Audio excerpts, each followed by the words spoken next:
Everybody knows everyone. When I say it to people, if it bothers you that people know everything about you, you know more about them than you want to, you won't like the place. If you've been living here for any period of time, you find it's awful hard to leave. And if you do leave, it's like something in your genes, it wants to pull you back.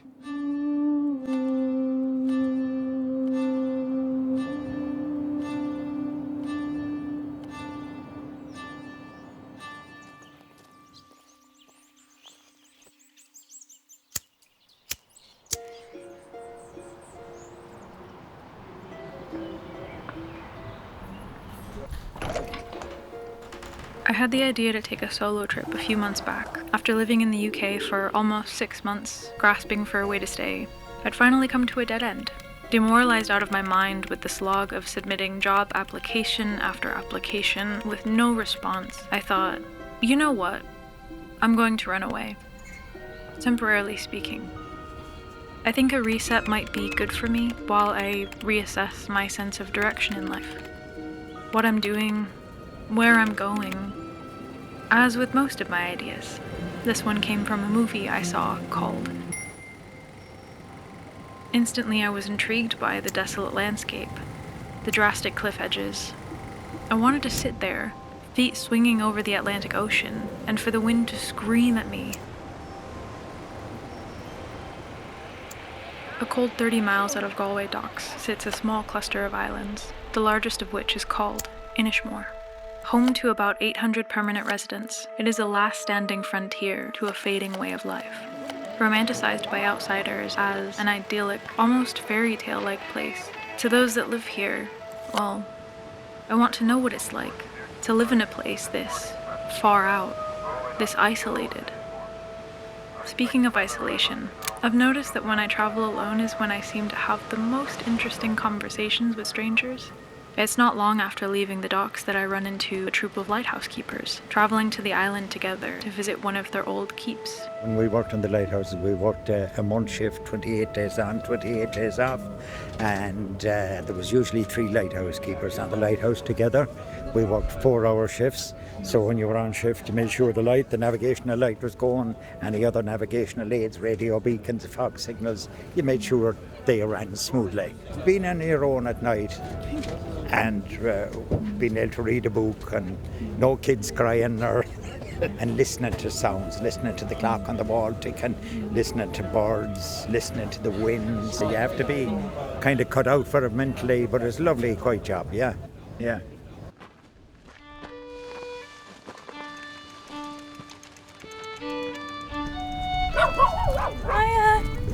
I'm staying in a small cottage just outside Kilronan, the island's only village.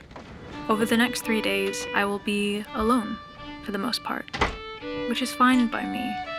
I like the feeling that I am responsible only for myself, that whatever comes out of the next 3 days, or doesn't, it's on me. Oh, Captain, my Captain. What now?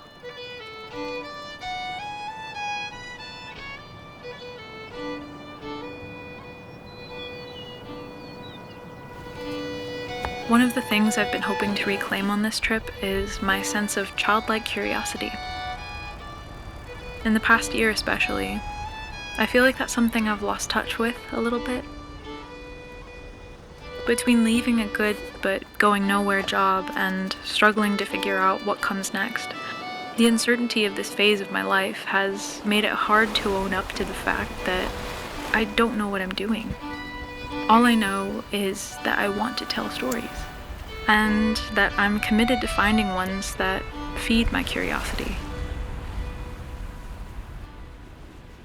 Speaking of stories, I've read about places like this before, sites that older civilizations used to believe were gateways into another world.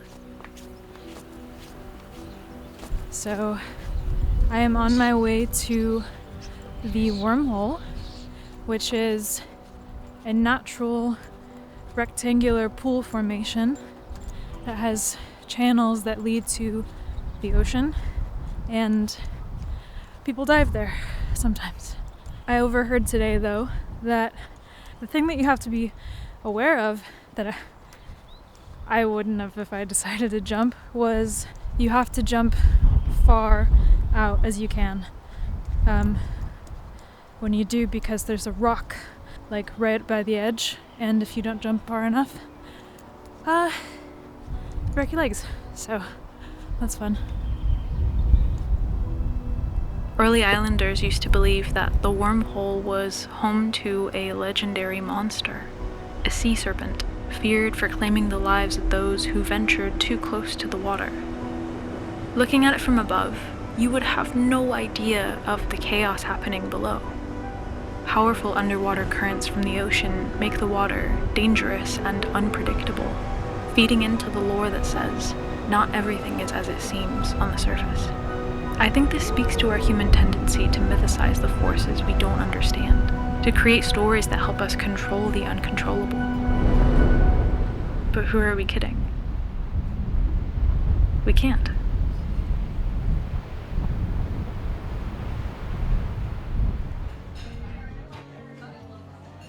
There's only so much you can learn about a place just passing through. As a tourist, picking up little threads of a feeling here and there, but unless you stay, there's no real way of knowing what a place is really like to exist in every day. Which is why I figured the closest I'll get to knowing this island in any sense is to talk to someone who actually does. My name's Fionn. I'm a carpenter. I was a woodwork teacher and I was teaching for 2 years, but I just wasn't doing enough hands-on, talking too much, so I left that and I've been carpentry now for 2 years on my own. So yeah, it's nice. It's stressful, but it's nice. It's really free. Yeah, you can just go off for the day on your bikes with your friends and your parents aren't worried, and you know, it can be mischievous, but it's not dangerous, like, or you know, there's not much stranger danger really, like. So most people leave after school for sure, at least for college or just to start a career, and then as they start families and grow older, it's nicer to settle down here for sure. Yeah, COVID helped out a lot actually, because people now have to work from home, whereas before that was an option. Now you can work from home and your kids can go to school here and speak Irish and stuff, so it's nice. I've been hearing people speaking in Irish, and I actually haven't heard that before in my life, so it's really lovely. Oh, cool. Yeah, I'm glad you're hearing it, because sometimes people can come and not hear it at all, and when it's our first language, it's nice to show it off sometimes. Definitely waking up in the morning and the sea view is right there. So my house is just down there, so that's my view every morning, just eating cereal, or, you know, when I moved away to college, I noticed that I missed that big time, and I didn't realize for a while until I came home a couple of times, like, oh yeah, that's what I was missing. So that in the summertime is so nice, and then the wintertime is really rough, but it's quite nice at the same time to watch from the fireside, you know. Where'd your friend go? It's 5. Do you want to catch first?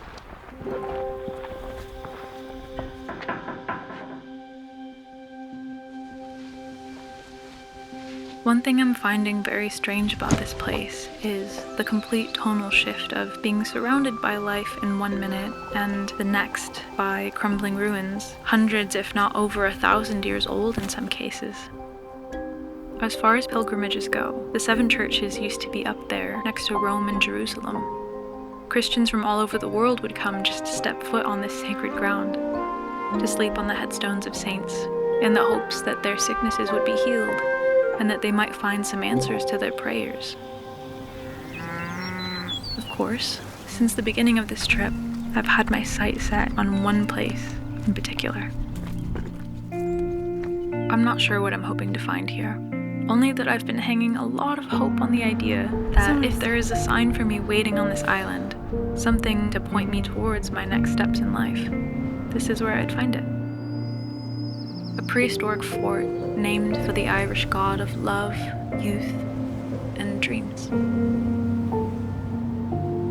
To stand right on the edge feels just like standing on the edge of the world. Hell of a place to wait for an epiphany, right?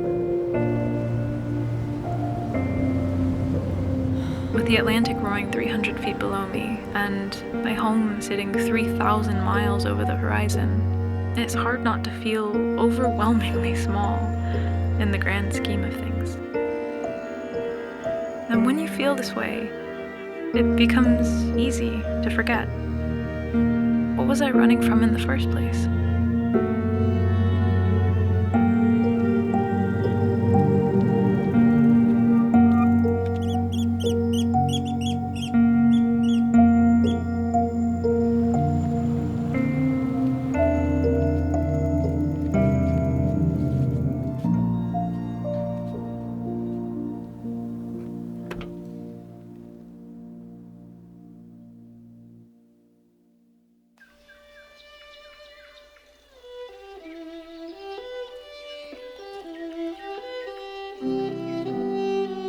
There were no answers for me in the end. I still don't know where I'm headed next, or what I'm supposed to be doing with my life. But for the first time in a while, I think I'm okay with that. I truly believe that we all find our place in the end. My name is Gearoid and I have a small craft shop on Inishmore, the biggest of the Aran Islands. Everybody knows everyone. When I say it to people, if it bothers you that people know everything about you, you know more about them than you want to, you won't like the place. But if you get beyond that, beautiful. And the people are beautiful too. If you've been living here for any period of time, you find it's awful hard to leave. And if you do leave, it's like something in your genes, it wants to pull you back. You know, so you can see the attraction that must have been here for the ancient, the saints when they came here in 470. The place must have been amazing. 900 monuments on this one island, so you wouldn't see them in 6 months. So you got to come and stay. Challenges for everybody that lives here is just making a living. But if you can make enough of a crust just to survive, there's nowhere nicer.